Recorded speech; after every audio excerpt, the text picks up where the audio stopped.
One of the benefits that we get from studying Rank's model of persuasion is the ability to better analyze the persuasive messages that we encounter on a daily basis. Specifically, the text that we are using talks about advertising, but these questions can be asked about just about any persuasive message that you might encounter. And we're going to take a look at these different questions that you can ask based on the different tactics that we can use in the intensify, downplay schema. So first, let's ask some questions about repetition. First is, how often have you seen the advertisement in question? Are you able to recognize the brand name, the trademark, the logo, the slogan? If an advertising campaign has done a good enough job, then you should be able to recognize these sorts of things. Another question you can ask about repetition is whether or not you can sing the jingle. We saw this with McDonald's earlier as well, right? The ba-da-ba-ba-ba is synonymous with McDonald's these days. So these are just some of the questions that you can ask when it comes to how the persuader, or how the advertiser in this case, has used repetition tactics in their message. We can also look to how the persuader is using association tactics. So we can, for example, ask what good things or bad things, things that are already loved or desired by the audience, or things that are hated or feared by the audience, how are those associated with the product that is being sold? Are there any links with basic needs, an appeal to save or gain money, a desire for love or belonging? And also you can ask whether problems are presented with products as the solutions. And finally, we can look to the composition of the message when it comes to intensifying parts of the message.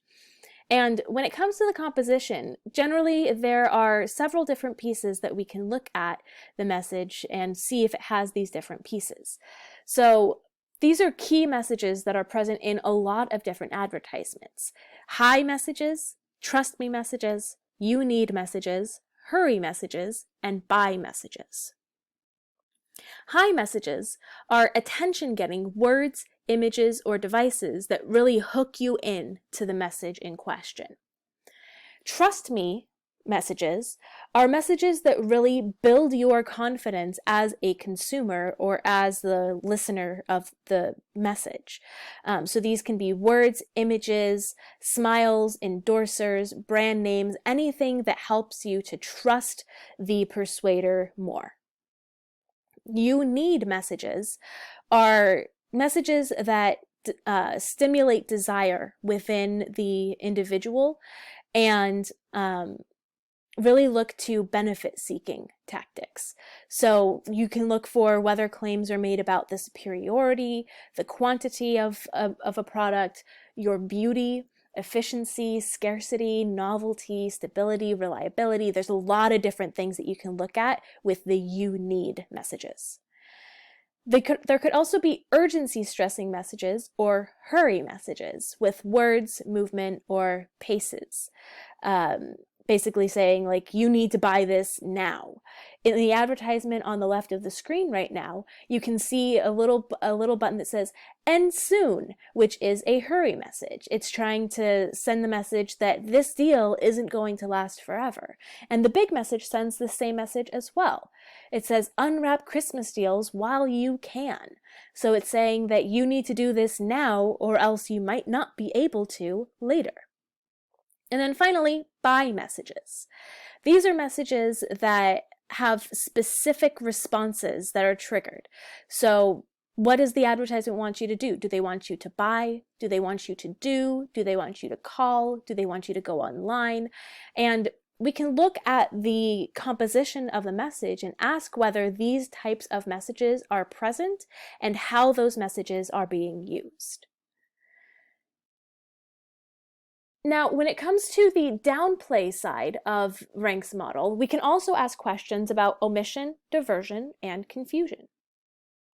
So first with omission. What bad aspects of this product or idea are left out? What are the disadvantages, the drawbacks, the hazards, and why have those been omitted from the ad? You can also ask yourself what is getting less time, less attention, or smaller print within the persuasive message. And a really good example of this are drug advertisements that you see in the United States. You see various different drugs advertised on TV all the time. And they spend a lot of time talking about the benefits of the drug. And there's always a section within the advertisement where the speaker is talking really fast about all of the bad aspects of the drug, right? The side effects. And so they tell you that it might cause things like heart attacks or diarrhea, or it may cause death or cancer. And they talk about it really, really quickly. It gets less time, less attention. And so it's still in there because legally it has to be, but it's downplayed because it's spoken really quickly, and they try to get you to pay as little attention to it as possible. Diversion is the next tactic, and so some of the questions you can ask is, how is focus diverted away from key issues within this message? Do they focus away from things like nutrition, health, safety, those key issues that are really important to a lot of people? And you can also ask whether this advertisement focuses on side issues, so unmeaningful parts of the equation, pieces of trivia, things like that, things that ultimately are not really important to the overall message itself. Additionally, you can ask whether you are being diverted away from other choices that you could potentially make, other options. Could you potentially buy something else, or use less of something, use something less often? Could you rent it or borrow it or share it or simply do without it? Asking these questions lets you know that there might be other options available that the advertisement simply isn't telling you about. For example, going on the drug commercial line for a little bit here, when you look at advertisements for, let's say, Advil or Motrin or anything like that, they don't tell you that the same exact drug is usually available for a much lower price in generic form, like ibuprofen or aspirin.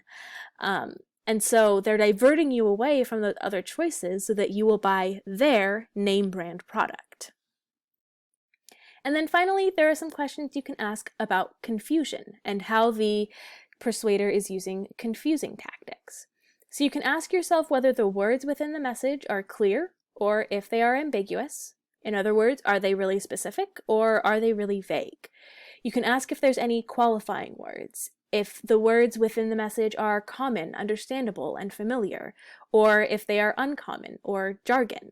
In other words, are there parts of the message that you have to kind of translate or explain to others?